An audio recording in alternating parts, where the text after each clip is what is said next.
Penguin Random House Audio presents Robert B. Parker's Angel Eyes by Ace Atkins. Read for you by Joe Mantegna. Chapter 1. Whoever said it never rained in Southern California lied, I said. Albert Hammond, Zebulon Sixkill said. Albert Hammond wrote it, I said. Albert Hammond and Mike Hazelwood, Z said.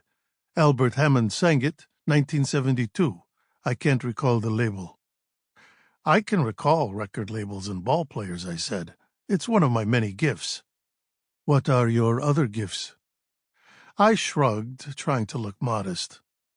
I don't like to brag, but there's a reason Susan stays with me, beyond my obvious good looks and stellar charm. Must be your fashion sense. I color-coordinated my ball cap with the T-shirt, I said. Didn't you notice? I did, he said. You'll look right at home on Rodeo Drive. They'll think you're a wealthy eccentric. And they'd be half right. We sat parked outside a mid-century modern apartment building in West Hollywood, not far from the Runyon Canyon Park. I'd brought breakfast burritos and 2 hot coffees from my hotel and graciously shared with Z. Every few seconds, the windshield wipers on his Highland Green Mustang would tick-tock across the glass. Downslope, the L.A. basin spread far and wide from the hills. Tall palms moved as if blown by a gentle breath. What do you know about 1972, I said. You weren't born yet. You live long enough in Los Angeles. You pick up things, Z said. Ray-Bans, I said. Sports car, an office in Hollywood. You've become the cliché of a private eye. Might I remind you, I am a full Cree Indian, he said. That gives me character. Character only gets you so far, I said. Right now, I'd settle for a clue. Have you spoken with Samuelson yet? I put in a call, I said. He'll be thrilled to hear from me. You think the cops know more than us? Wouldn't take much, I said, and opened the paper around the burrito and started to eat. I hadn't eaten since asking for an extra pack of pretzels on the flight from Boston. No one came from the building, which was guarded with a steel gate and punch-key entry. The rain continued to ping the car. It was overcast and cloudy at 9 in the morning. But who was I to complain? It was like summertime compared to the Back Bay at the moment. Tell me again about Gabby, Z said. He was tall and thick-muscled, with a wide, flat face and long black hair. For 3 years he'd been my sleuthing apprentice, and now was on his own. His claim to fame was being the only mortal man who could out-bench press me and Hawk, and he never let us forget. Gabby Leggett, I said, 24, from Cambridge and played volleyball at BU. Her mother takes yoga with Susan. The girl came out here 2 years ago. She rented this apartment, joined an acting class, and got a job as a dog walker and personal assistant for a woman named Nancy Sharp. She did some modeling, shot a few commercials, and expanded her career as a social media influencer. Influencer, she said. Good work if you can find it. These people don't have to pay for a damn thing. They get comped clothes, meals, hotels. Maybe we should try it. What would you influence? Beer and donut consumption, I said. And what does Gabby use to influence people? Gabby, I said. I scrolled through her Instagram before I flew out. Ugly, he said. Hideous. I pulled out my phone and showed Z a picture. Blonde, tan, long-limbed, and lithe. Gabby Leggett posed in a microscopic black bikini and a ridiculously large hat. Another photo had her in cut-off shorts and a crop top, a flower wreath in her hair at some big music festival I'd never heard of. Z stared at the screen for a while and then let out a very long breath. Impressed? Sure, he said. My left leg won't stop shaking. Young enough to be my daughter, I said. Or so Susan claims. I handed him my phone and he scrolled through her account. He raised his eyebrows. When did you get Instagram? Yesterday. And your handle is Pearl the Wonder Dog? She already has 20 followers, I said. Don't tell her, she'll get cocky. We both looked up as a white BMW wheeled into a space across the road, and a thin young man crawled out and walked toward the apartment. He appeared to be the man we'd been waiting for all morning. What do you think? I said. Could be, Z said. Hard to tell.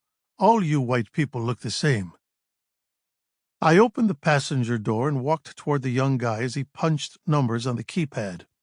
He had a neatly trimmed beard and a Hitler Youth haircut and wore a three-piece navy suit with a skinny blood-red tie.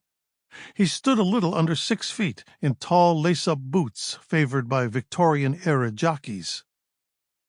Mr. Collinson? He nodded, a leather satchel hanging over his shoulder.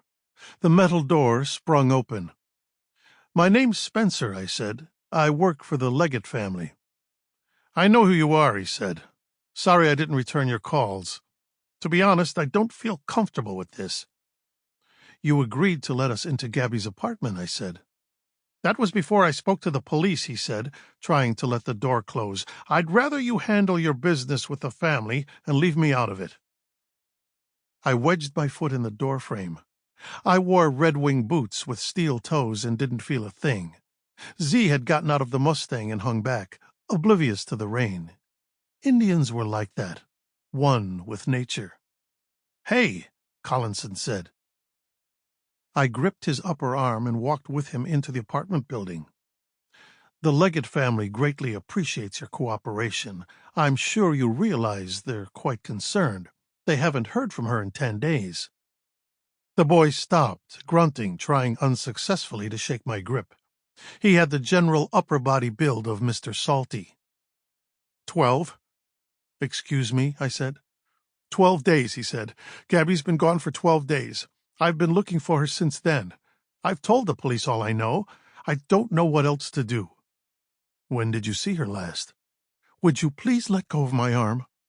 Sorry, I said. I left my kid gloves at home. How about you let me into Gabby's apartment and we can talk?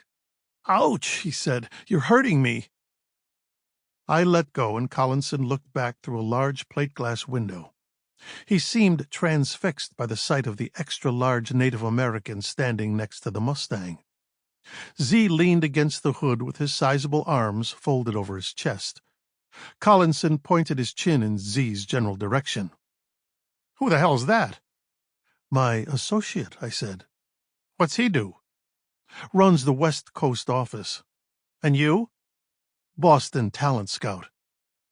You guys look like thugs, he said. Thanks, I said. We do our very best.